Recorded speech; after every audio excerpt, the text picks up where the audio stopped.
When Dant finally gets a chance to address the court and the victim's family, he offers no apology or remorse. I just want to tell y'all, I'll be home soon. R.I.P. Keon, I love my family. What? Yes.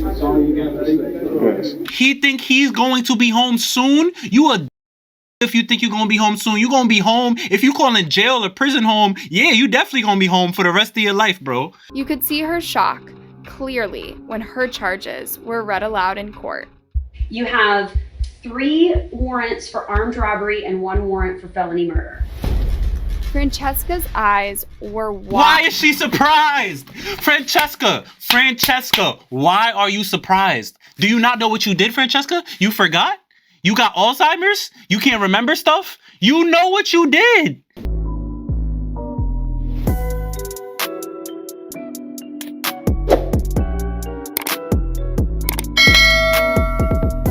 Yo, what's going on, YouTube? It's your boy, Marco Polo. Back at y'all here with another video. Today we got something special. Craziest reactions of teen killers getting life sentences. Now, if you're young, you know how scary it is to go to court, and to go to court to find out that you're getting a life sentence is one of the craziest things ever. I don't know what happened in this video. We're gonna find out. Apparently these teenagers is out here killing people, doing all this stuff. You know what I'm saying? The world is crazy nowadays. We are reacting to a video from my boy Anna Horror Stories. I never reacted to one of her videos before, but hopefully this video is very interesting. Today we are going to keep the intro nice and short. Let's not even waste no more time. Let's jump straight into the reaction. Him and killed him. My son is not a monster. He is not a monster. He smiled as his sentencing I remember his face. I've definitely seen his face multiple times before. read aloud. You'll go to prison for the rest of your life. That means you'll die there. What is going on? Damn, she mad pretty. What did she do to go to jail, man? Why are these people like this? And Khalil repeatedly hit him in the head. Damn, bro. The following stories tell the tale of 3 Imagine young being teenage 18 years old, finding out that you're about to go to jail for the rest of your life. Like, that has to be one of the most scariest feelings ever. killers who had crazy reactions to getting life sentences. Talk to me, Anna. Talk to me, Anna. Shondell Jackson. Okay. Shondell Jackson was born in February of 1991. Okay. His life took a turn for the worst on July 6th of 2009. Okay. He was walking through the campus of University of Wisconsin-Milwaukee alongside a friend of his, 20-year-old Derek Thomas. They came across a student who was walking to his River West apartment, which is located no more than a mile away from campus. This student was 21-year-old Nathan Potter, Okay. who was a senior at the university at the time. Nathan was talented and creative. He was well loved by friends and family, and he had his whole life ahead of him. All of that would change forever when he came across Shondell and Derek. They did These to Nathan. 2 men planned to rob Nathan. Okay. They held him at gunpoint and demanded that he hand over all of his money. But when he insisted that he had none, Shondell shot him and killed him. What? Both men would later pay for this cowardly and heartless act. So they tried to rob the man, found out that he had no money, and they killed him? Like, that... What? He was arrested and his case went to trial. Throughout the entire trial, he showed absolutely no remorse for what he did or sympathy towards Nathan's heartbroken family. Because he don't care. At times, he could reportedly even be seen smirking and gesturing towards them. Once, he even smiled at them.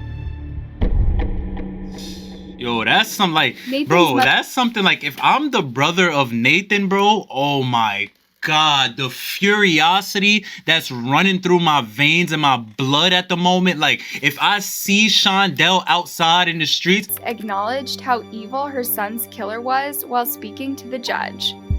We see how evil Shondell is in court. Yo, that's sick, bro. Smiling. Nathan's father, James Potter, addressed the court as he gave a victim impact statement. Judge, there is nothing that can be said to bring back our Nathan. But your sentence can ensure that Shondell does not have the opportunity as a free man to inflict pain like this again. Is there such thing as pure evil? We think so. He was guilty of first-degree homicide and robbery. His sentencing occurred while he was just 19 years old. The judge presiding over the case believed that should Shondell ever be released, he would be a public menace, quick to kill again. Of course. He has no remorse for what he did. Of caring of human life and the need to protect the community, which I also fear for with Mr. Jackson being out in the community. I am going to go ahead on count 1, the first-degree intentional homicide conviction, and I am going to sentence. Talk to me, Judge. Mr. Jackson to life imprisonment without possibility for extended supervision. Talk to me, Judge. It was then that Shondell Shondell quickly looked over his shoulder, presumably to glare at his victim's family. A female officer grabs his head and tries to force him to look forward at the judge, but he struggles against her, a look of pure hatred on his face. Sobbing can be heard in the background, and it's unclear whether the person sobbing is from Shondell's or Nathan's. While this is all going on, I don't understand why Shondell's family would be crying. Y'all clearly raised someone. Okay, you know what? One thing I don't like to do, I don't like to blame the family for somebody's mistakes. You know what I'm saying? At the end of the day, a family could try their best to raise somebody as good as they can, and then the person still comes out completely opposite from what they raised them from. But in Shondell's family's eyes, like, I don't see why they would be crying. Like, your son did something extremely tragic to an innocent young man. They tried to rob him. The man had no money, and he brutally shot him in the face. And then he's in the court and doesn't even care. Little sister hold on to each other, tears streaming down their faces silently.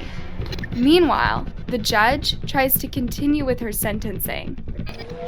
I know that that is something that is reserved for the most serious of cases, and I believe that this case rises to that level.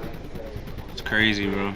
The female officer begins to struggle to try to keep Shondell from looking at the victim's family, and eventually a male officer has to come over to assist her while the sobbing in the courtroom continues to intensify. Someone can be heard moaning in the background, likely one of Shondell's family members. He deserves it, bro. I'm sorry, but he deserves it. He does. While the officers struggle to regain control over the courtroom, someone not in view screams no at the top of their lungs.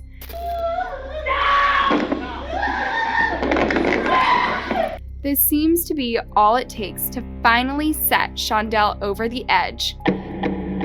What? He stands up and begins fighting against the two officers. Yo, pack him up, bro. A lawyer dressed in a suit Bring him to the cell, bro. has to come over to try Why to help is them. he putting on a show like that? Shondell is fighting hard, so much so that the wooden table in front of him is pushed away. With the help of other officers and reportedly the use of pepper spray, they managed to get Shondell down to the ground. Why is he There's doing a lot all of that? crying in the background while all this is going on. I could understand if it was like an unfair conviction. You know, the sentence that the judge gave him was harsh, but it's not harsh at all, bro. You did what you did, and you don't even have any remorse or regret for it. Maybe if you would have showed some remorse, maybe the judge would have been like, okay, I'll give him 20, 25 years and then probation for the rest of his life. No, bro, you're going to jail forever, bro. You can even hear Shondell's own family offering words of encouragement and support. Eventually, the officers manage to get Shondell under control and bring him back up to his feet. He is then quickly handcuffed and ushered out of the courtroom.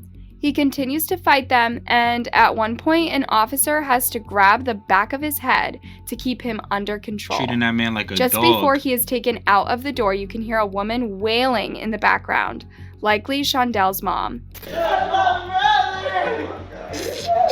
Man, son, Another one of Shondell's this is family emotional, members bro. I'm about to cry. at Nathan's family as she was pulled out of the courtroom. It was as if she believed Shondell's sentencing was their fault.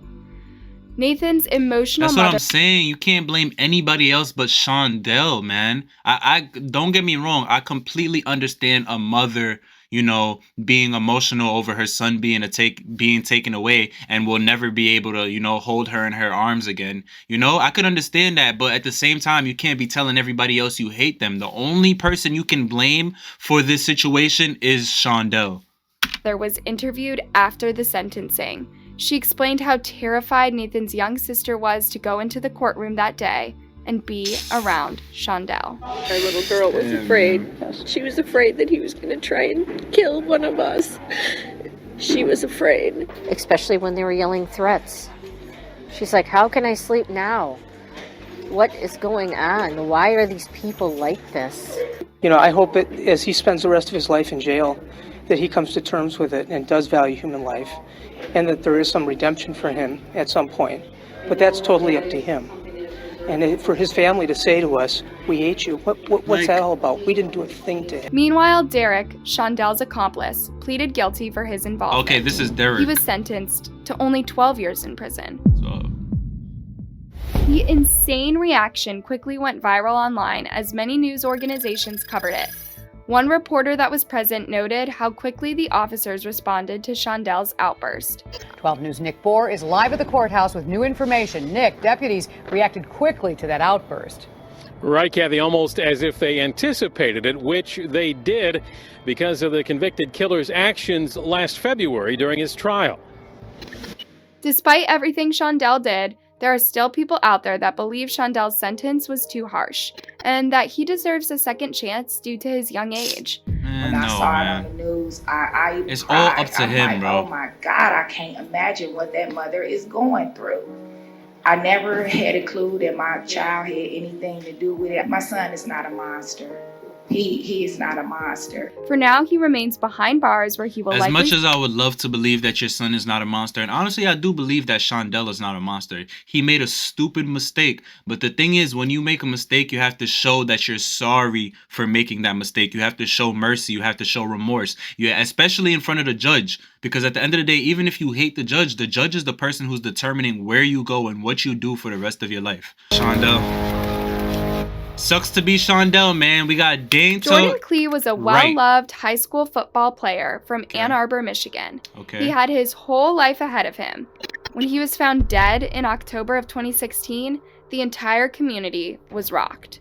It had been the very first homicide of the entire year, and nobody could understand who would have done something like this to an innocent young man. He was supposed to be in class that day at his school, Pioneer High School. But instead, he had been shot dead. Sheesh. Who His did that? killer was a teenager named Dant Wright. Oh, look at that tattoo. That tattoo is already bad news. He and two other men had tried to rob Jordan at gunpoint. The robbery ended with Jordan's death. See, it always happens. Like, it's always a result from a robbery, man. So stop robbing people, man. If you broke, get a job. If you broke, just get a job, man. Like, come on, I'm tired of this robbing. Desperate for answers, and answers they finally got from Dant himself. The victim in this case loved playing football here at Pioneer High School, but his death back in October 2016 sent shockwaves through this student body and the community. It was the first homicide in Ann Arbor in 2016, and today we learned what happened as his admitted killer came forward. Sheesh. Dant Look at him Wright was supposed smiling. to have had a pre-trial hearing for the case. Instead, he admitted that he and two of his friends were trying to rob Jordan at gunpoint. Dant answered the lawyer's questions calmly and directly. And who are you going to rob? Jordan Klee. Jordan's heartbroken mother was in court, wiping away tears while she sat a short distance away from her son's killer. She Yo, had no that choice but to pain, listen as she bro. learned That for the very pain first right there time make what you want to happened murder to her somebody, bro. beloved. Being in court and having to look at your son's killer as he just shows that he does not care for what he did, man, bro. Oh my God, bro. As a result of that armed robbery, what did you do with that gun and Mr. Jordan Klee? Shot him Where did you shoot him? on the top of his head. And did you kill him with that shot? Yes. Jordan died at an apartment complex not far from his home. His body was discovered by a maintenance worker. It's hard to understand why it was Jordan who was targeted, But Jordan's mom at least had the satisfaction of knowing who did this to her child. Throughout all the legal proceedings he went through, Dant never seemed to be truly sorry.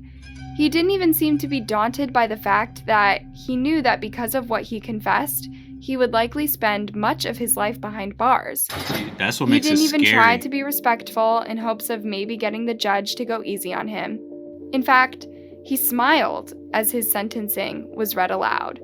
It's safe to say that the judge presiding over the case noticed his disrespectful behavior and took the necessary steps to teach him a lesson. Exactly. Well, Stephen, it's a case of a murdered Ann Arbor teen, and it was quite a shakeup in court today. The judge asked the prosecutor to throw out the sentence agreement and take this case to trial. There was a long recess as everything was put on pause because of this 17-year-old's behavior. Jeez, While being sentenced for murder, Dant Wright had nothing but a joyful and happy smile on his face as Jordan's mother read her victim impact statement and expressed the pain she felt over the loss of her son, tears running down her face as she tried her best to be strong. Jordan's mother, Karen Klee, was too emotional to read her victim impact statement in court, so she had Courtney Klee do it for her. Sister? Courtney tried to remain as strong and stoic as she could. I've lost laughter and love. I no longer have the hope of having grandchildren. I've lost the enjoyment of holidays and birthdays and of everyday life. All the while that this statement is being read, Karen wipes away tears while Dant appears unapologetic. Bro, look at his face, bro. Oh my God, man. Like, and then it's like these kids, like, I don't know if it's because they're children and, you know, the ego, they have a super big ego and they want to look like somebody who's all big and bad and I don't care or whatever. But it's like, you know, the situation you're in. You know, this is not the principal's office. You're sitting in front of a judge fighting for your life right now. When Dant finally gets a chance to address the court and the victim's family, he offers no apology or remorse. I just want to tell y'all, I'll be home soon. R.I.P. Keon, I love my family. What? Yes. He think he's going to be home soon? You a dumbass nigga if you think you're going to be home soon. You going to be home. If you calling jail or prison home, yeah, you definitely going to be home for the rest of your life, bro. If you talking about prison, if that's home, if that's what you talking about, yeah, you definitely going to be home, bro. The judge presiding over the case was completely fed up. Watching you sit there, smile and laugh and shake your head like this was no big deal, I'm very tempted to just say, I'm not going to accept this sentence agreement. We'll go to trial. And if you're convicted of felony murder, you'll go to prison for the rest of your life. That means you'll die there. As you can see here in this picture, Judge. Jordan and his mother were very close and had a very good relationship. It must have been absolute torture for her to realize that not only had her baby been taken from her, but his killer was completely unapologetic. On the nights I managed to sleep, I wake up hearing my son scream for me, only to realize all over again, night after night, that my son is dead, gone, taken, for what? Why? Can you answer that question? Why? Why? I have an answer. Your answer will never be good enough.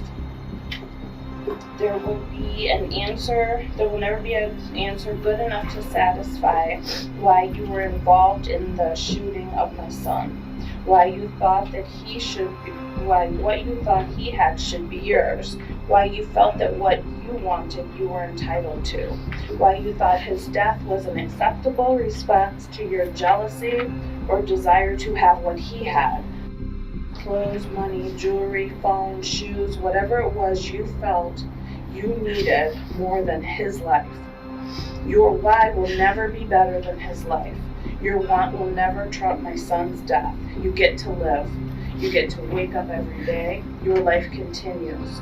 My sincere hope that whatever it was you wanted so badly, that you felt the need to murder my son, was worth the next years of your continued existence.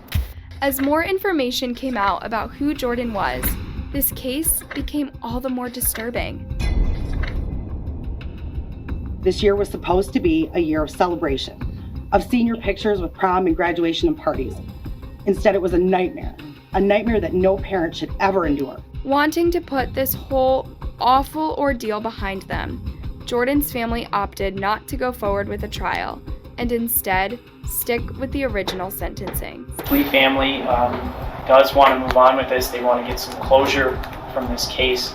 They want to try and forgive this defendant and all of his actions. So because for the first time in my life I feel hate in my heart, here's what I hope. I hope every time you want for a jacket, you stay cold.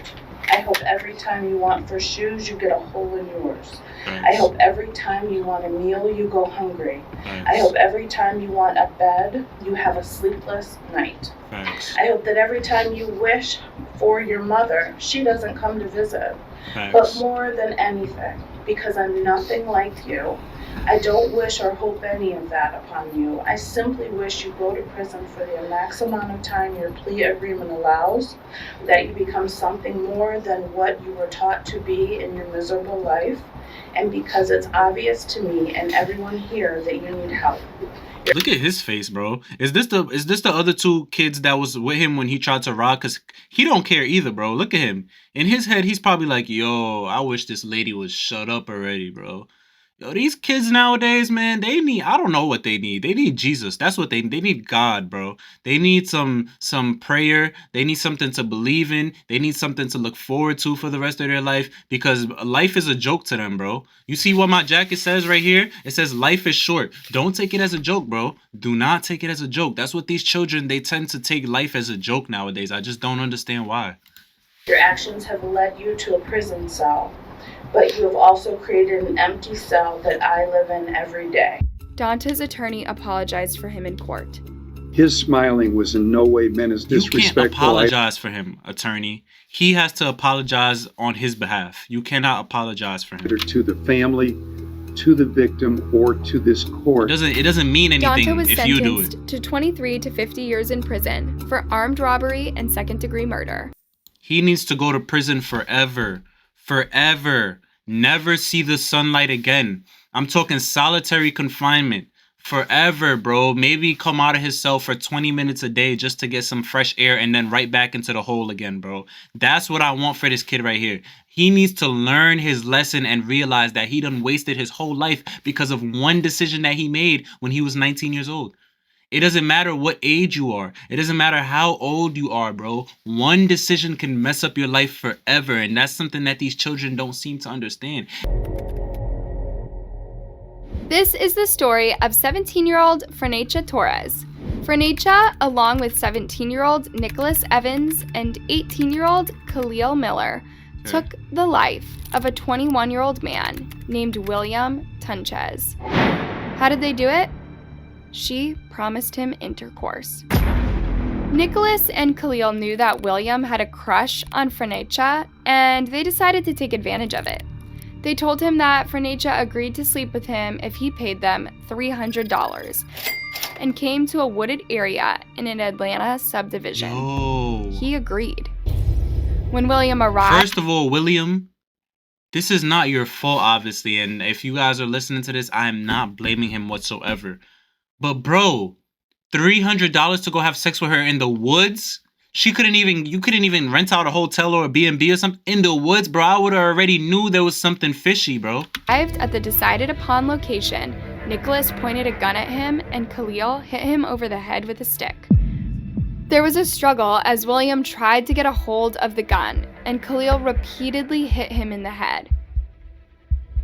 During the tussle, the gun went off and hit William. The three teens took any valuables that William had and then fled the scene. Khalil later checked to make sure that William was dead. William's body would be discovered the next day. At first, police had no idea who William was, nor did they know who had done this to him and why. There is no identification on the body, as we will go through our missing persons reports and see if there's any match to any missing persons reports and this possible victim. Police were eventually able to identify William and piece together what had happened. All three teens had been spotted at the scene of the crime, and all three teens were arrested. Both Khalil and Nicholas admitted what they did and were charged with felony murder, aggravated assault, and armed robbery. What about the girl? Frencha remained silent. Because Frencha hadn't technically physically harmed William, she probably believed that her charges would be less severe than the other Bro, two. what? There's no way she's that delusional where she thought she was gonna get less punishment than the other two. Even if you didn't hit him, bro, he's here because of you. You are the reason why he was even in the woods in the first place. You set up this whole situation. You promised him some sex for $300, told him come to the woods, and then that's when these two did what they did. So don't think that you're not getting in trouble for this. The whole reason any of this even happened is because you were involved with it. Teens. You could see her shock clearly when her charges were read aloud in court. You have 3 warrants for armed robbery and 1 warrant for felony murder. Francesca's eyes were wide. Why is she surprised? Francesca, why are you surprised? Do you not know what you did, Francesca? You forgot? You got Alzheimer's? You can't remember stuff? You know what you did. So why are you surprised? And she shook her head in confusion and shock. Khalil also seemed confused by his second armed robbery charge, while Nicholas simply stayed stoic and expressionless. A beautiful service was held in William's memory by his church family. Sometimes young people are in the wrong place at the wrong time and with the wrong people, said William's minister, Roque Barrios. Investigators say they're not sure how Túnchez and the 3 teens made their connection. Túnchez had no connection, I'm told, to the neighborhood where he was shot and killed. But jail records show suspect Nicholas Evans lived just down the street. And all 3 were identified as being at the scene. They can't even commit murders correctly. Bro killed him down the block from his crib. Like, y'all can't even murder somebody correctly, bro.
You believe is fair in this case?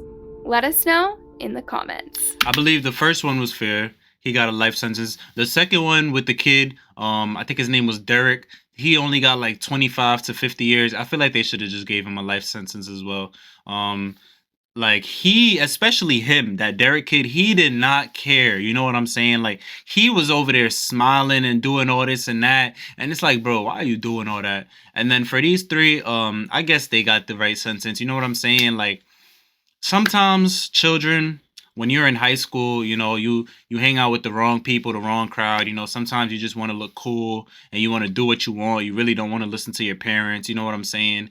I was like, I'm not gonna say I was the same way in high school. I kind of had no choice but to listen to my parents, but I was also a kid that kind of wanted to be out there and, you know, be a little, you know, intolerant and disobedient to my parents sometimes. Like as a kid, you don't always want to listen to what adults tell you. You know what I'm saying? But at the same time, I don't believe that as a kid you should throw away your whole life because you still have your whole life ahead of you.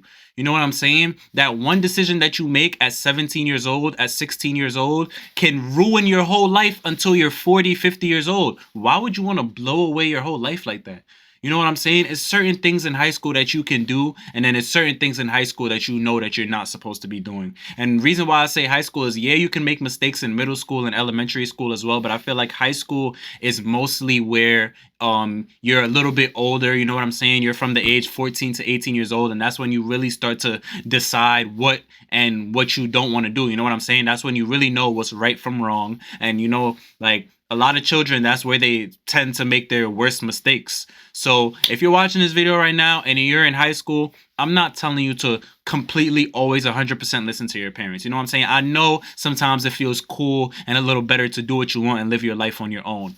But at the same time, do not do anything to ruin your life for the next 30, 40 years. Because trust me, you will regret it every single day, and you don't want to live with that regret. You don't ever want to live with that regret. Take it from me, somebody who just got out of high school like 2-3 years ago. You know what I'm saying? I just got out of high school too. So if there's anybody that you guys can listen to me. But thank you guys for watching today's video. This is honestly one of my best videos that I've reacted to. Definitely top 3. This video was super interesting. This was one of those videos where I could just sit back, you know what I'm saying, and just watch and just listen, man. Very informative, very detailed. Shout out to my girl Anna from Anna Horror Stories. We definitely got to start watching more of her videos.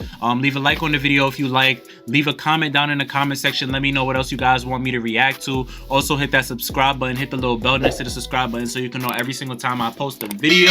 And Marco Polo family, I will see you guys in the next reaction. Peace out.